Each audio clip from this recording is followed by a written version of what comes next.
Um, enlisted soldiers, sailors, and Marines would face consequences if they shared this type of information inadvertently with a reporter. Can you tell us more why the president is so willing to give Mike Waltz a mulligan here? Again, I have now been asked and answered the same question using different language multiple times. If anybody has another question, there's a lot of different things going on in the world. We have tariffs possibly being implemented later today. The president is going to talk about that at 4 o'clock this afternoon. Philip, go ahead. I have called on you. Thank you. The vice president seemed to express some frustration that Europe wasn't doing more to police waterways in their backyard, noting in that signal thread that 40% of European trade goes through the Suez Canal. Does the president share that opinion and frustration? And then going forward, should the Europeans be responsible for policing that waterway? Well, the president was asked this question yesterday by the pool in the cabinet room, and he answered this question. He said yes, he believes that Europe has been, as the vice president put it, freeloading on the backs of American taxpayers and off the backs of the United States of America, and he wants to ensure that Europe pays their fair share. He's always been very honest and upfront about that, and I think the vice president shares those concerns with him as well. And then one more. Sure. Enlisted soldiers, sailors, and Marines would face consequences if they shared this type of information inadvertently with a reporter. Can you tell us more why the president is so willing to give Mike Waltz a mulligan here? Again, I have now been asked and answered the same question using different language multiple times. If anybody has another question, there's a lot of different things going on in the world.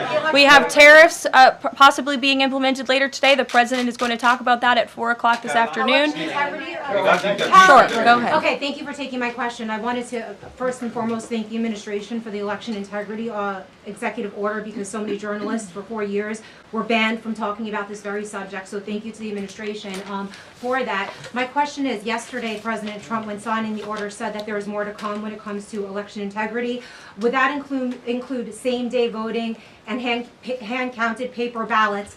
And why are Democrats so against election integrity measures like obviously proof of citizenship when it comes to voting in a United States election? Well, it's a very good question. You'll have to ask the Democrats why they're against so many common sense things, not just mandating voter ID. Why are they against men and women's sports? Why are they against deporting foreign terrorists from American soil who have been designated a foreign terrorist organization? I'm referring to Tren de Aragua. As for the election integrity executive order that the president signed yesterday, this is in an effort to restore trust in American elections.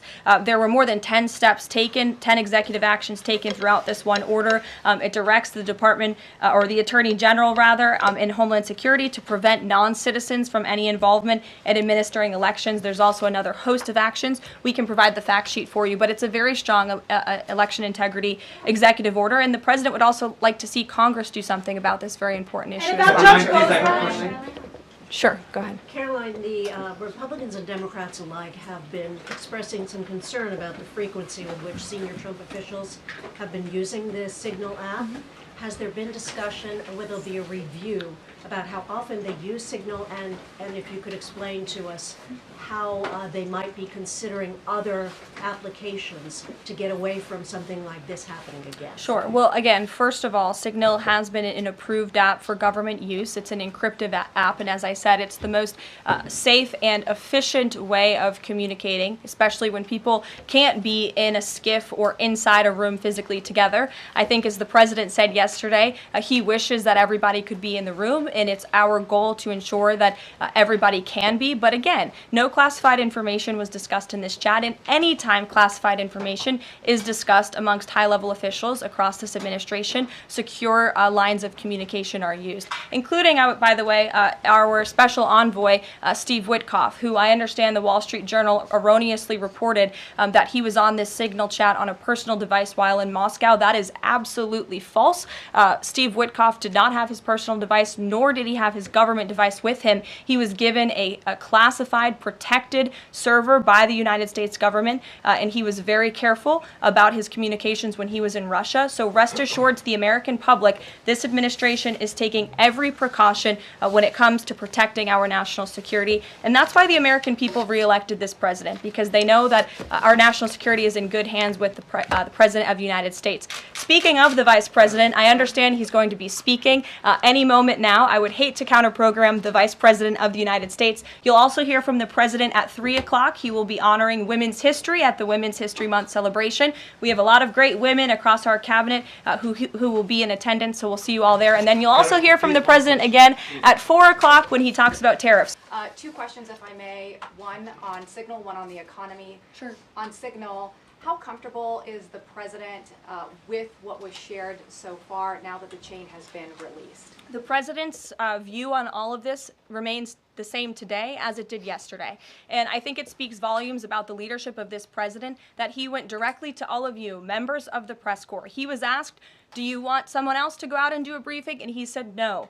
I will tackle this story. I will discuss it. The people need to hear from me about the situation. And so his thoughts on this remained the same today. He has placed great trust in his national security team. And as for the usage of Signal, as the President said yesterday, as the CIA director has testified under oath, this is an approved app. It's an encrypted app. The Department of Defense, the Department of State, the CIA has it loaded onto government phones because it is the most secure and efficient way to communicate. As for, again, the original situation in this messaging thread, the National Security Council, the White House counsel's office continues to look in to how this mistake, which the National Security Advisor has owned, occurred, and the President has ensured they are doing that. On the economy, consumer confidence hit a 4-year low this month. Can you help explain to the American people how tariffs will help them in the long run? Yeah, absolutely, and I'm grateful for the question. The American public will hear later this afternoon from the President directly on the topic of tariffs. And as you all know, April 2nd day, President Trump has proudly dubbed it Liberation Day for our country. What he means by that is it will be a day where the United States of America will no longer be ripped off by nations around this world. It will be a day where Americans finally see free and fair trade practices restored. We are no longer going to allow our allies, our competitors, and our adversaries to take advantage of American workers. And if you think about your hometown in the state that you grew up, Main Street looks a lot different today than it did many years ago. And President Trump wants to restore America as a manufacturing superpower around the globe. He wants products to be made right here in our great country with great, hardworking American hands that will ultimately result in higher wages and more money in the pockets of the American people. And he's also, in addition to tariffs, also determined to pass tax cuts later this year, as he did successfully in his first term, to put even more money back into the pockets of hardworking Americans.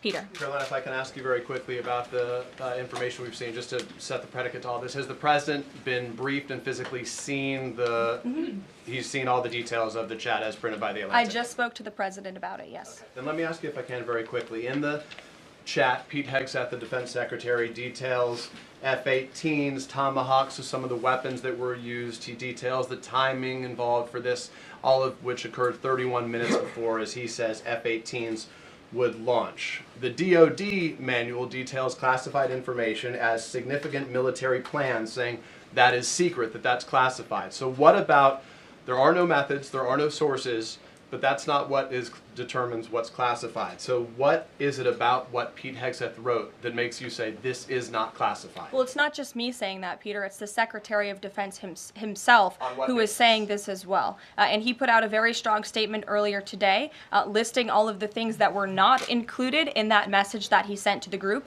And again, this message, there was no classified information transmitted. There were no war plans discussed.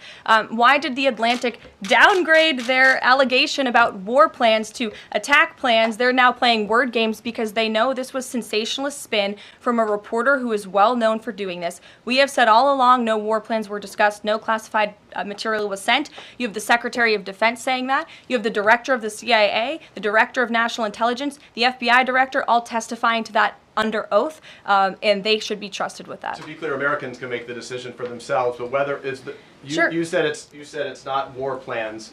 Would you characterize these as military plans, military operation plans? I would characterize this messaging thread as a policy discussion, a sensitive policy discussion, surely, amongst high-level cabinet officials and senior staff. And I'm so glad, Peter, that you said the American public can decide for themselves, because I think the American public should decide for themselves based on the outcome of this operation. And what happened in this operation? Terrorists that were allowed to run wild by the Biden administration were killed because of the direction and the determination of this president president and his team. And this message also shows, this messaging thread also proved that President Trump has an incredibly dynamic team who is working incredibly hard, flying all over the world to secure world peace and to fix up the foreign policy crises that the previous administration left for this team to inherit. So to be clear, we all in this room and around the country would agree that we're glad no American service members were harmed, and we're glad that the mission was a success. We'll stipulate that. But the president said that Pete Hegseth said